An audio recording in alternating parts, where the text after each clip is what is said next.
ജീവനക്കാരുടെ സമരത്തെ തുടർന്ന് കൂടുതൽ എയർ ഇന്ത്യ സർവീസുകൾ റദ്ദാക്കി.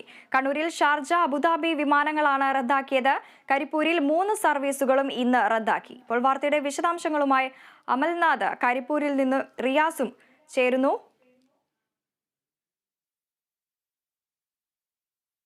കണ്ണൂരിൽ നിന്നും അമൽനാഥ് ചേരുന്നു. അമൽ, ജീവനക്കാരുടെ സമരത്തെ തുടർന്ന് 2ാം ദിവസമാണ് ഇപ്പോൾ സർവീസുകൾ റദ്ദാക്കിയിരിക്കുന്നത്. നേരത്തെ തന്നെ പ്രതിഷേധങ്ങളെല്ലാം ശക്തമായിരുന്നു. എന്തൊക്കെയാണ് വാർത്തയുടെ വിശദാംശങ്ങൾ?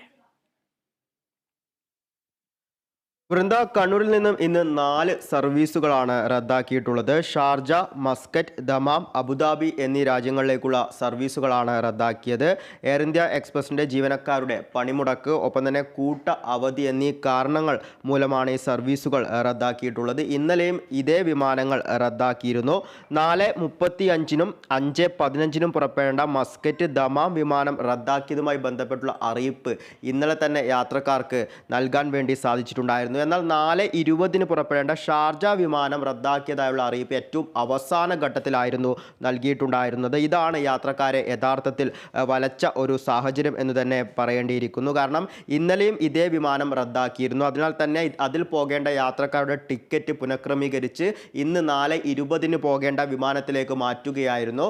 അതിനാൽ തന്നെ അവർ ഏകദേശം ഒരു 3 മണി സമയത്തോടു കൂടി തന്നെ എയർപോർട്ടിലേക്ക് എത്തുകയായിരുന്നു. എന്നാൽ 3 മണിയാകുമ്പോഴായിരുന്നു ഇത്തരത്തിൽ ഈ ഒരു വിമാനം ഷാർജയിലേക്ക് പോകേണ്ട 4:20-ന്റെ വിമാനം കൂടി റദ്ദാക്കി എന്നൊരു അറിയിപ്പ് യാത്രക്കാർക്ക് ലഭിച്ചത്. ഇതോടുകൂടി വലിയ രീതിയിലുള്ള പ്രതിഷേധം തന്നെയായിരുന്നു എയർപോർട്ടിലുണ്ടായിരുന്നത്. എയർ ഇന്ത്യ എക്സ്പ്രസിന്റെ ഓഫീസിന് മുന്നിൽ വലിയ രീതിയിലുള്ള പ്രതിഷേധം തന്നെയാണ് യാത്രക്കാർ നടത്തിയിട്ടുണ്ടായിരുന്നത്. അതേസമയം തന്നെ ഇത്തരത്തിൽ ഈ ജീവനക്കാർ കൂട്ട അവധിയെടുത്ത ഇതുമായി ബന്ധപ്പെട്ട് നടപടിയും എയർ ഇന്ത്യ എക്സ്പ്രസ് സ്വീകരിച്ചിട്ടുണ്ട് എന്നാണ് നിലവിൽ മനസ്സിലാക്കുവാൻ വേണ്ടി സാധിക്കുന്നത്. പൈലറ്റുമാർ ഉൾപ്പെടെയുള്ള ജീവനക്കാർക്ക് പിരിച്ചുവിടൽ നോട്ടീസ് നൽകിയിട്ടുണ്ട്.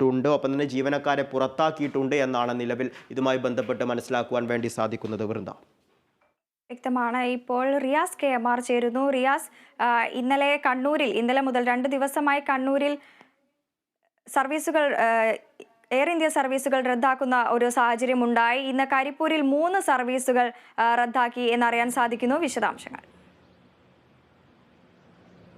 തീർച്ചയായും വൃന്ദ, ഇത് ഈ ഒരു വിമാനയാത്രികരുടെ ദുരിതത്തിന് വലിയ രീതിയിൽ വഴിവെച്ചിരിക്കുകയാണ് ഈ എയർ ഇന്ത്യ അധികൃതരുടെ നിഷ്ക്രിയത്വവും, ഒപ്പം തന്നെ എയർ ഇന്ത്യ ജീവനക്കാരുടെ മിന്നൽ പണിമുടക്കും എന്നുള്ളത് പറയാതിരിക്കാൻ കഴിയില്ല. കാരണം 2 തരത്തിലുള്ള ആളുകളെയാണ് ഇത് സാരമായി ബാധിക്കുന്നത്. പ്രത്യേകിച്ച് ഇന്ന് വിസ കാലാവധി അവസാനിക്കുന്ന മനുഷ്യരെ സംബന്ധിച്ച് അത് വലിയ പ്രതിസന്ധിയാണ് സൃഷ്ടിക്കുന്നത്. ഒപ്പം തന്നെ ഇന്നും നാളെയും ഇന്നലകളിലുമൊക്കെയായി ജോലിക്ക് കയറേണ്ടിയിരുന്ന ഒരുപാട് പ്രവാസി മലയാളികളുണ്ട്. അവരെ സംബന്ധിച്ച വലിയ വിഷമമാണ് ഈ യാത്രാ ദുരിതം സൃഷ്ടിച്ചിരിക്കുന്നത്. മാത്രമല്ല, ഇത് കൃത്യമായ രീതിയിൽ റീഫണ്ടിങ് എന്ന കാര്യം ഉന്നയിക്കുമ്പോഴും കൃത്യമായ രീതിയിൽ റീഫണ്ടിങ് മാത്രം, ഒരു ടിക്കറ്റിൻ്റെ തുക മാത്രം നൽകിയതുകൊണ്ട് അവസാനിക്കുന്നതല്ല. കാരണം വിമാന ടിക്കറ്റിൻ്റെ അവസ്ഥ നമുക്കറിയാം. കാരണം ഒരു ടിക്കറ്റിൻ്റെ പണമായിരിക്കില്ല അടുത്ത ടിക്കറ്റ് എടുക്കുമ്പോൾ, അതിൽ ഏറ്റക്കുറച്ചിലുകൾ ഉണ്ടാകും. ചിലപ്പോൾ ഏറ്റവും ഡിമാൻഡ് വർദ്ധിക്കുന്ന സാഹചര്യത്തിൽ അതിൻ്റെ മൂല്യം, അതിൻ്റെ വില വലിയ തോതിൽ വർദ്ധിക്കും. അതുകൊണ്ട് പൂർണ്ണമായ നഷ്ടപരിഹാരം നൽകാൻ ഈ എയർ ഇന്ത്യ കമ്പനി അധികൃതർ തയ്യാറാകണം എന്നുള്ളത് തന്നെയാണ് പ്രവാസികൾ, വിമാനയാത്രക്കാർ പറയുന്നത്. ഇന്നും കരിപ്പൂരിൽ വിമാന സർവീസുകൾ മുടങ്ങുന്നു. ഇന്നലെ 12 സർവീസുകളാണ് മുടങ്ങിയത്. ഇന്ന് 3 സർവീസുകളാണ് മുടങ്ങിയിരിക്കുന്നത്. വൃന്ദ.